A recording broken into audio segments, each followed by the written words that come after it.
Good day, my lords, my lady. Fare thee well.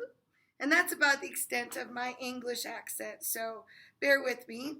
If you'd like to see this lovely dress, my mom actually made this dress a couple of years ago, so I have to give her credit. It was a lot of work, and it is very uncomfortable. So if you see me wiggling all the time, it's because it's really hot, and it's really uncomfortable. Can you imagine wearing this in the heat of the summer day? And oh my goodness. Okay, so first of all, remember that as we do our notes with your guided notes, anytime that you want to take a break, you can always hit pause. If I'm going too fast, you can always hit pause to get your notes and everything too. Okay? So if you remember, we're in the last part of our notes on the Revolution. You see those little red explosions up above? Those are the Revolution stories. And we ended with Guy Fawkes yesterday. Remember his story about how he and his homeboys tried to blow up Parliament and King James I, but they didn't succeed, did they? Remember that James was chosen because he was the only living relative, closest relative anyway, of Elizabeth I. She didn't have any kids. She didn't get married. So he took over and was king of Scotland and England, Great Britain. So this may be a little out of timeline order, but we're going to stay in England since we were just talking about Elizabeth and then James. And we're going to move on to the English Revolution, which is Charles I. Notice he ruled for us 20-some years. But more importantly than him himself is the story of the English Revolution. Okay? So notice this is in the 1600s. Charles was actually from Scotland, just like James was. And now you'll notice we're adding Ireland to Great Britain. So we have England, Scotland, and Ireland. Just a couple of things. First of all, he wore an earring in his left ear since he was 10 years old, which was kind of unique in the day. He strongly believed in divine right of kings, which is what? Vocab word. Remember, he believed God chose him to be the king of England. As a child, his legs were so weak, he wore long boots made of leather and brass to hold his legs up. I kind of think of, have you ever seen Forrest Gump? Run, Forrest, run. Those are the kind of braces that I imagine on him. He also had a speech impediment his whole life, so he was not very comfortable talking in front of other people. So let's find out why they want to revolt here. A little bit about him as well. He was married to Louis XIII's sister of France. Remember, Louis XIII was the one that invented the wigs for men, remember? He was so excited to meet her that he sat up on the roof waiting for her to come as she came in by sea and watched the sunset as she came in. He failed to help the Protestants in the 30-Year War, and we'll talk about that in a little while. Remember that England has left the Catholic Church by now because of Henry VIII, and they have their own church, but there's this fight back and forth between Protestant and Catholic. Elizabeth, of course, was Protestant, and then her half-sister was Catholic, so it's been going on. His own Parliament of England and Scotland revolted against him. So this is interesting. This civil war isn't about two religions. This is about control of government. So it's the king versus the Parliament, which is like our Congress. And they just don't believe they have enough control, and he has too much. Now, I'll give you a little spoiler alert. He was actually executed for treason against his country. Weird thing about that story, if you look at this painting, usually when people were executed, they had to kind of drag that person up to the front. Sometimes they would pee their pants. They were so scared. Not him.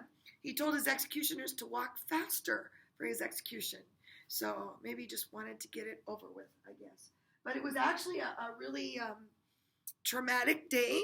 Most people had never seen a king be executed, so that was a rather controversial thing. Now, his opposition is more famous. His opposition was Oliver Cromwell, who ruled for almost, take a look, 5 years. Let's see what happened here. Oliver Cromwell was the military genius who led the soldiers on the Parliament side of this civil war. Now, we called those people, the Parliament guys, the Roundheads. They supported Parliament, the Roundheads. That's a vocab word for you for our test. Okay? They were against Charles I. Now, the soldiers that were loyal to the king were called Cavaliers or Royalists. Royalist is an easy thing to remember because remember that the king is a royal family member, right? So they sided with the royal family. So Oliver led these Roundheads against him and actually won. He was a great leader, militarily anyway, and he executed the king. It was the first time, as I said, that a Christian nation had actually executed their king. And so when they executed him, the crowd was like not happy about it at all. Oliver, kind of an interesting guy. He was a middle-class farmer and a village lawyer, so kind of a regular Joe, but he helped out his people. When he marched with his soldiers, it was a Protestant army. They marched singing the Psalms from the Bible, and they stopped to worship and fast. So he was a pretty religious person, let's just say that. A few more things about Oliver. Oliver Cromwell never, ever lost a battle. So his nickname was Old Ironsides because he was considered a very tough military general.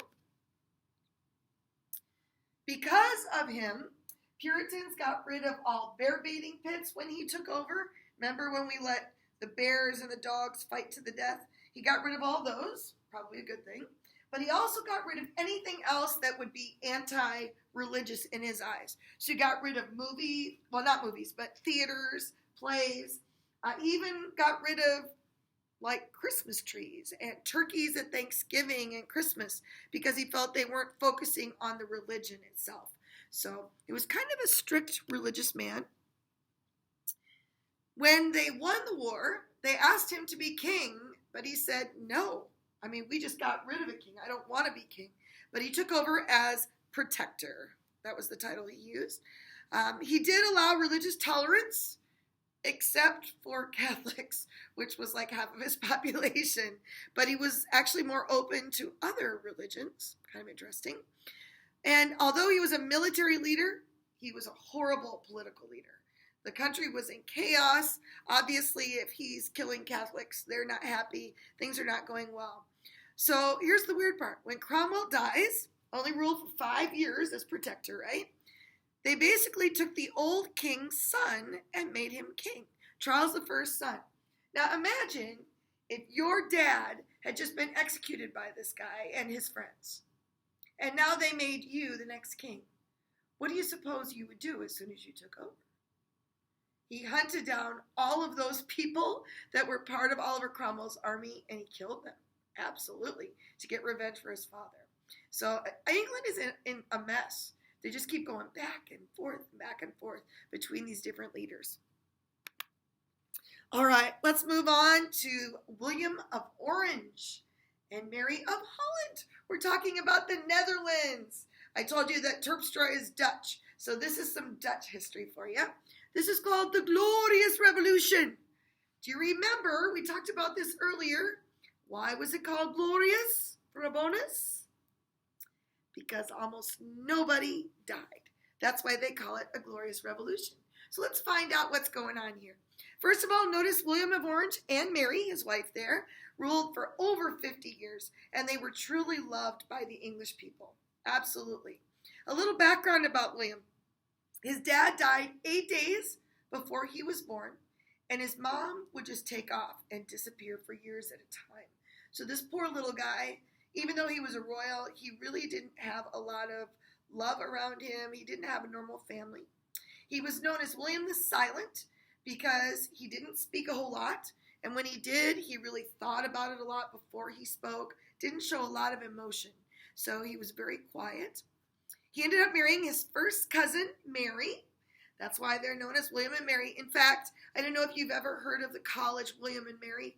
I believe they're good at basketball, if I remember. It's a private school, kind of an Ivy League school, and they're named after these two. It was an English college. She absolutely adored him, and they really, truly were a love thing. However, he did have an affair with her best friend, her lady-in-waiting, so that didn't go over very well.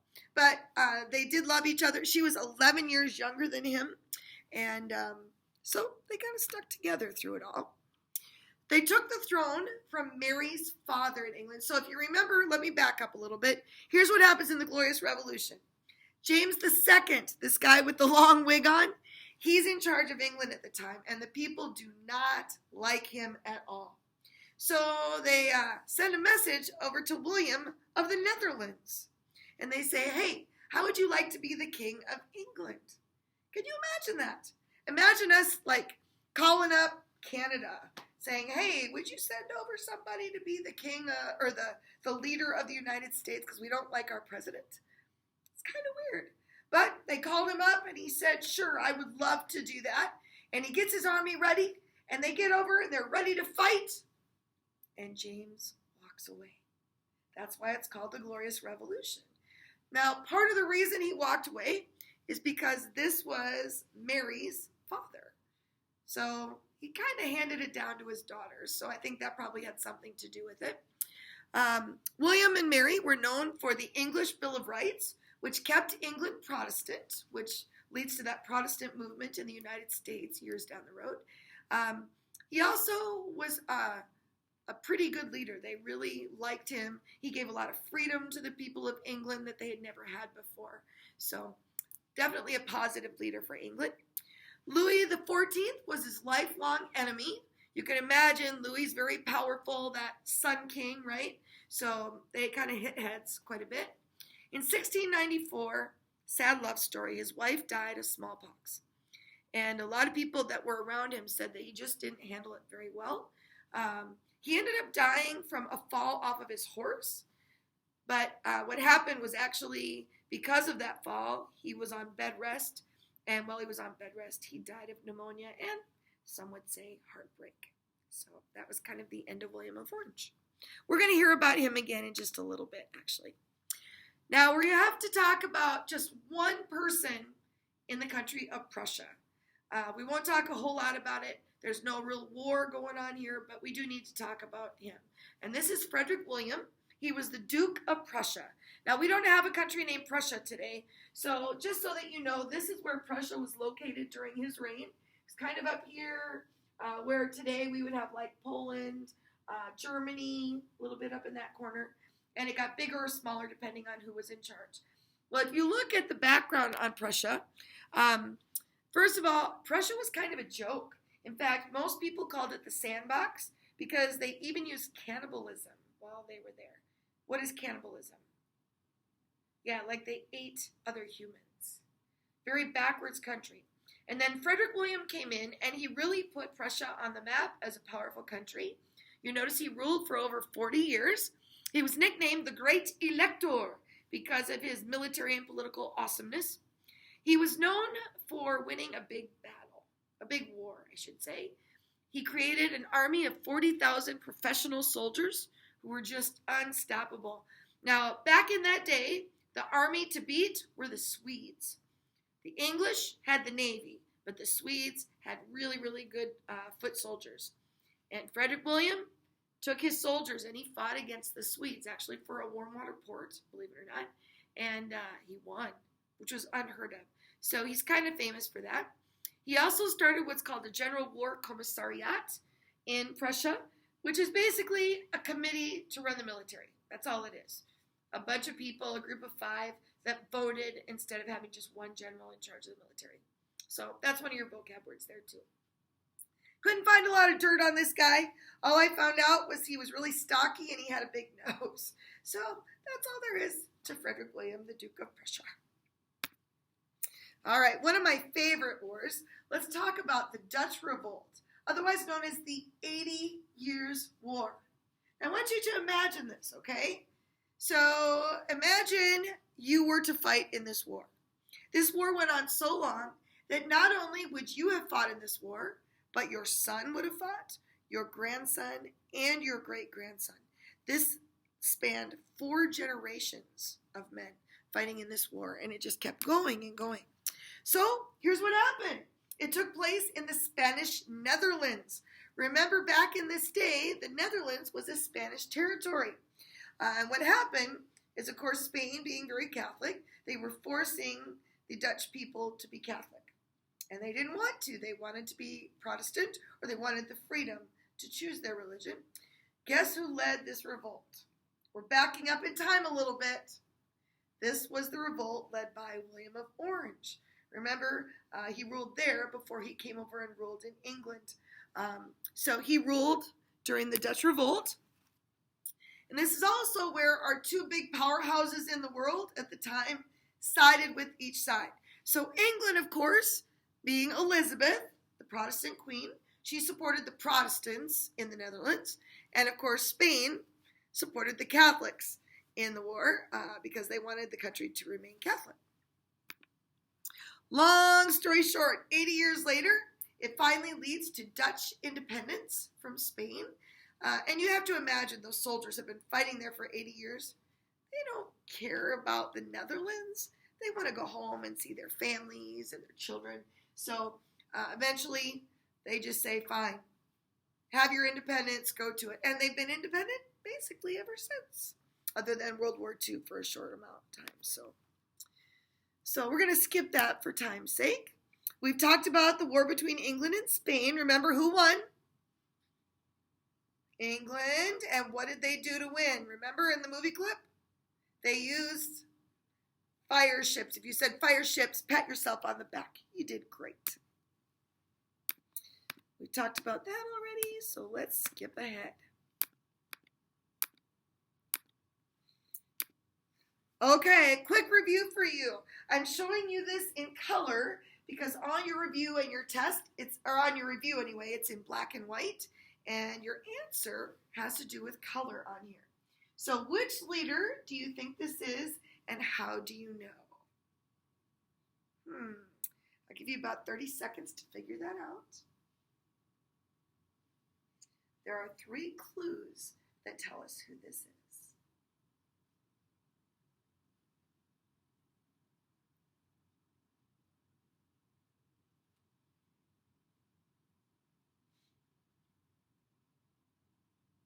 All right, time's up. If you said Louis XIV, you are correct. It is Louis XIV.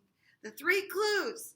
Number 1, we see that nice long wig, but other kings had wigs, but here's the difference. He has a sun or a nice brightness behind his head, so if you said it looked like a sun, he was the Sun King.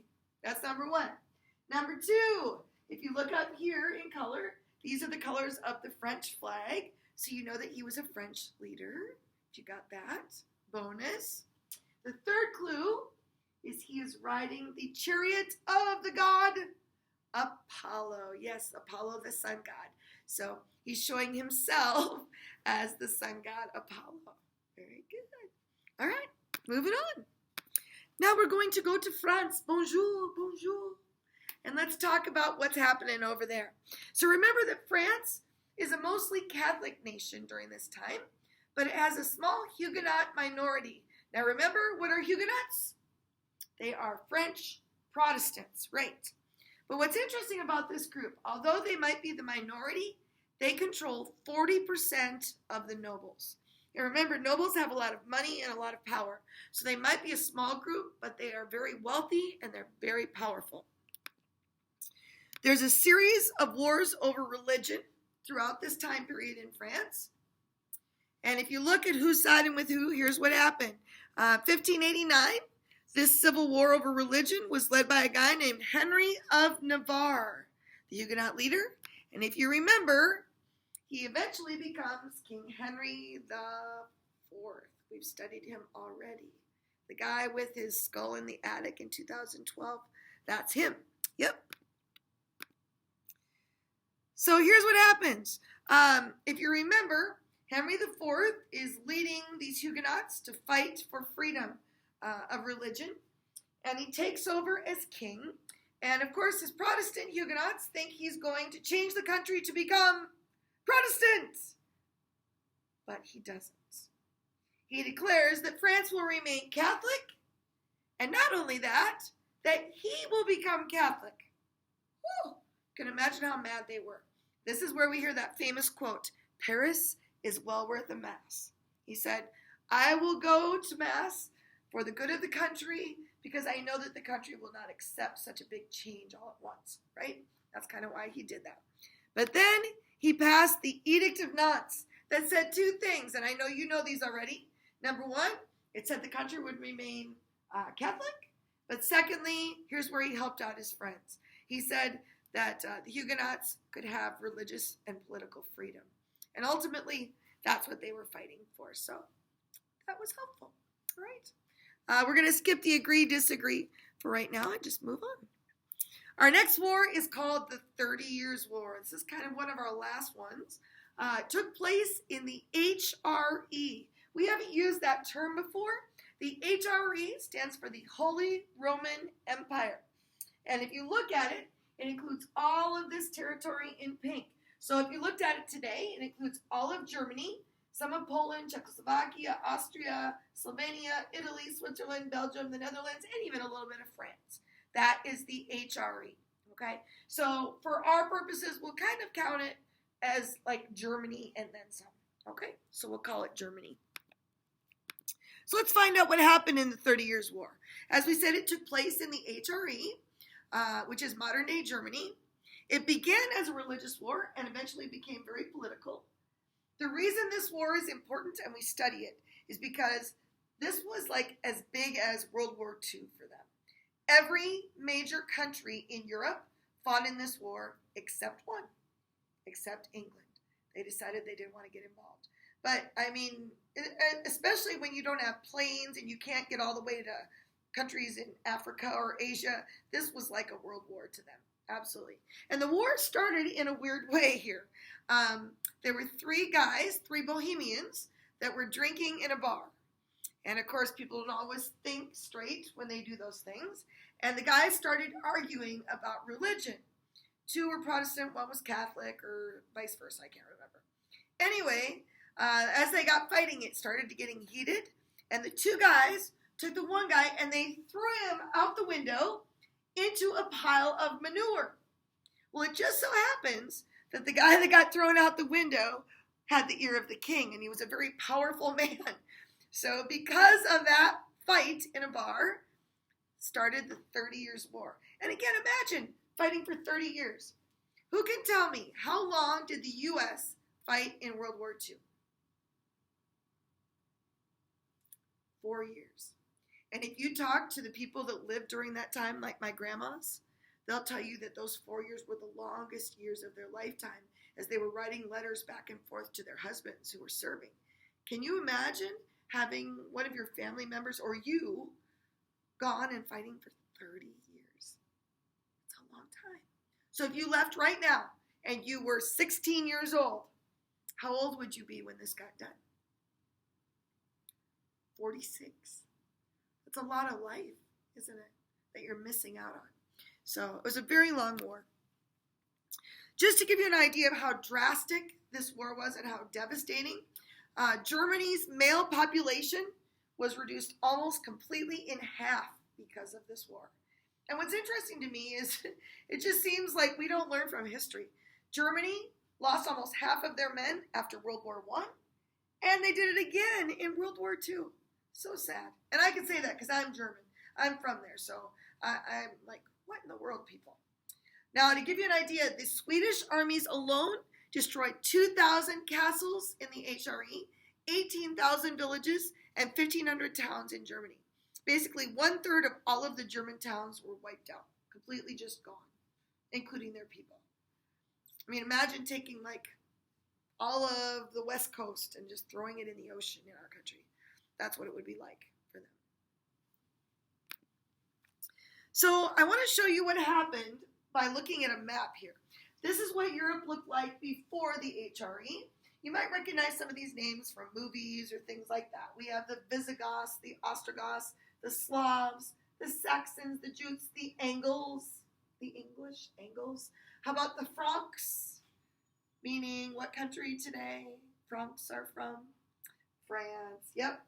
Well, it just so happened there was a famous guy that lived in this Frank region, and his name was Charlemagne. You see his picture right here.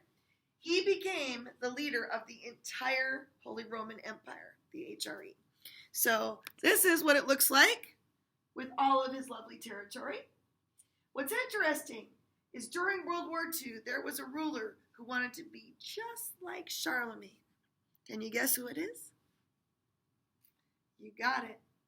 It's Hitler. And if you look at these countries, take a look at the first countries that that Hitler invaded, right? He first goes into, he actually goes in here and makes some of these people in Austria fight with him. Then he goes into Czechoslovakia, Poland. Then he goes through Belgium and the Netherlands to get into France. By the time he's done, take a look at all this blue territory. That is all controlled territory by Germany. And he said he wanted to be as powerful as Charlemagne and even surpass. So in his eyes, he felt like he was taking back the land that belonged to them from the beginning. So let's take a look at what happened as a result of the 30 Years' War. The war ended with no peace. They basically could not agree. They just disagreed. So they decided just to stop the war. So they broke the HRE into 300 states. And they divided it by religion. Germany would not be reunited again for another 200 years. They will not be powerful again until basically right before World War I. That's how long it takes. Take a look at this map, and you'll see what I mean. It's absolutely insane. We have how many states? 50, right? Can you imagine having 300 and they divide them by religion? And there's no rhyme or reason. At least with us, we might have like a river or a nice mountain range. These are all divided by religion. So take a look. If you look at like the green and the purple areas, those are predominantly Catholic areas. In the orange and pink, those are Lutheran. And the two yellow colors are Calvinist, which again is a branch off of Lutheranism. So, imagine that Brandon was mostly Catholic and Sioux Falls was mostly Protestant. They just draw a little line around us and we'd be a separate state from Sioux Falls, even though we're the same people, same, area. Kind of crazy. All right, guys, I think that is the end of our Revolution notes. Thanks so much for following along and getting your notes. I'll talk to you again tomorrow. I bid you adieu. See you in the morrow, and fare thee well.